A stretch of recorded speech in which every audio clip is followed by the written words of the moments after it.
Comment en finir avec ce stress?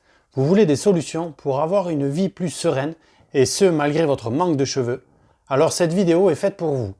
Pour ceux qui ne me connaissent pas, je suis Thomas. Vous êtes sur ma chaîne Calvitie pour tous. Je vous aide à reprendre confiance en vous malgré vos problèmes de cheveux. Imaginez si vous en aviez fini avec tous ces symptômes liés au stress. Imaginez si ce manque de cheveux n'était plus une source d'anxiété. J'ai réussi à m'en défaire. Je vais vous partager ma façon d'y arriver. C'est grâce à ces différentes actions qu'aujourd'hui je n'angoisse plus à l'idée de finir chauve. Ma vie est sensiblement plus sereine.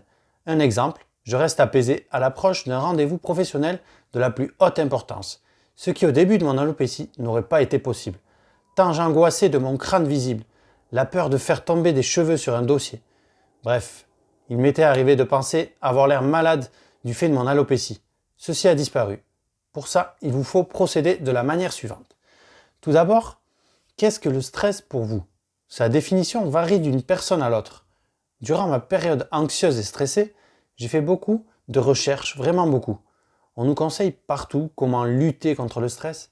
C'est bien beau, mais si on passe notre temps à lutter contre celui-ci, c'est un combat sans fin. Cela ne m'aidait pas forcément.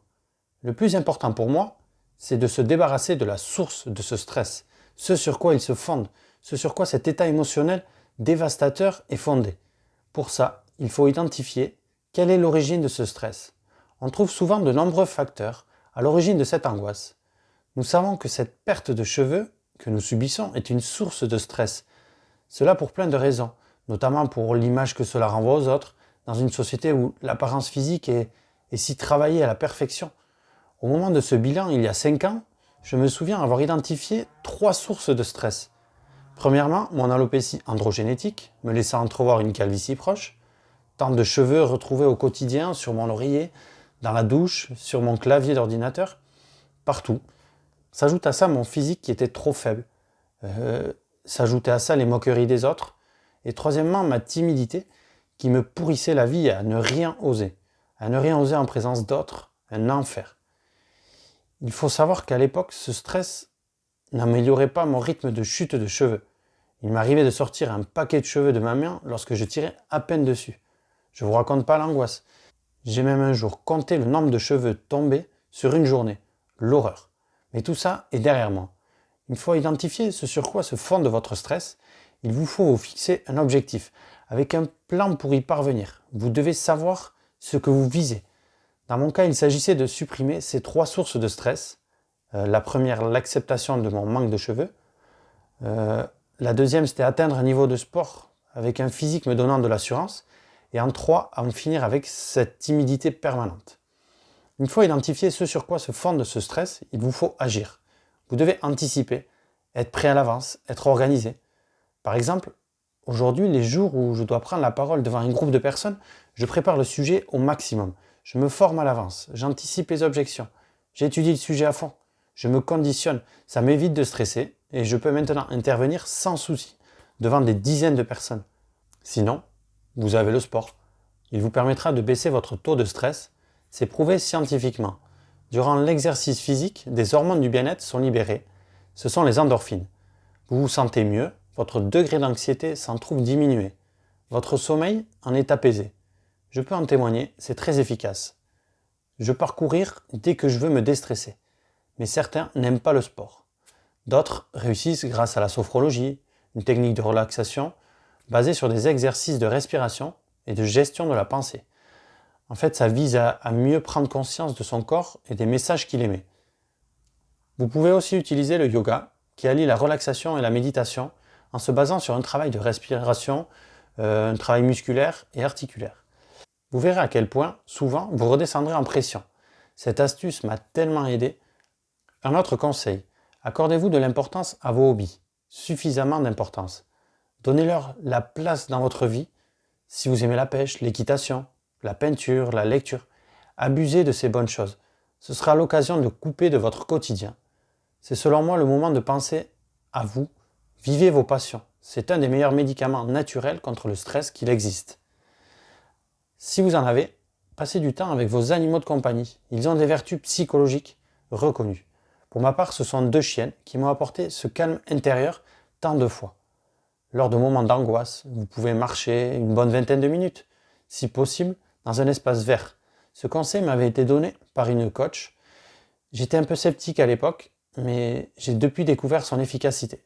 J'ai pu étudier les bienfaits des huiles essentielles sur l'état d'anxiété de l'être humain. Je n'ai pas essayé, mais il paraît que cela fonctionne. Si vous avez testé, je veux bien que vous me fassiez savoir en commentaire. Je suis curieux de savoir si ça fonctionne. Si jamais vous identifiez votre job comme une source de stress, vous pouvez vous fixer comme objectif d'obtenir un nouveau job, ce qui vous permettra de bosser de manière plus sereine. Nombreux sont ceux pour qui ça a marché. Cessez de vous abîmer la santé ainsi. Rien ne vous oblige à endurer ça. Osez le changement. Pour ma part, il m'est arrivé de changer à 4 reprises de métier et je suis passé par plus de 10 entreprises différentes. C'est en plus de ça un gain de confiance en vous, d'assurance, un réseau relationnel qui grandit. Je sais que c'est dur sur le moment, on n'a qu'une vie, osez. Pour en revenir à nos solutions, vous pouvez parfois déconnecter des réseaux sociaux car vous recevez trop d'informations. Il en est de même pour les journaux d'information télévisés. Ils procurent à certaines personnes des inquiétudes, venant alimenter cet état émotionnel déjà anxieux.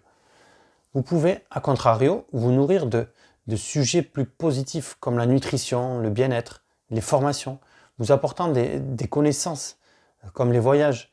J'adore ces sujets. Ils nous apprennent, ils nous donnent de l'espoir, de la sérénité. Je suis très attentif à ces domaines. Ils m'aident chaque jour à me diriger vers la meilleure version de moi-même.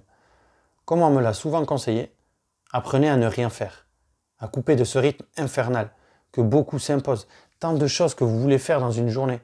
Si vous aussi vous remplissez trop vos plannings, ce quotidien de course contre la montre, de journées trop courtes, car trop remplies, stop, freinez. J'ai eu du mal à mettre en application cette dernière astuce, car je suis de nature speed. C'était juste inconcevable pour moi de ne rien faire. Il m'est arrivé une grosse blessure sportive à l'épaule, m'obligeant à mettre en action ce ne rien faire. Waouh! Une tension qui redescend, un sentiment de zen attitude. C'est donc vrai, ça nous apaise. Tout ça ne fonctionnera que si vous êtes motivé à vous en sortir. Vous êtes maintenant armé pour lutter contre ce mal que nous connaissons tous. À vous d'agir, petit à petit, ça vaut le coup. Je retire tellement de bienfaits aujourd'hui. Mon quotidien est bien plus agréable.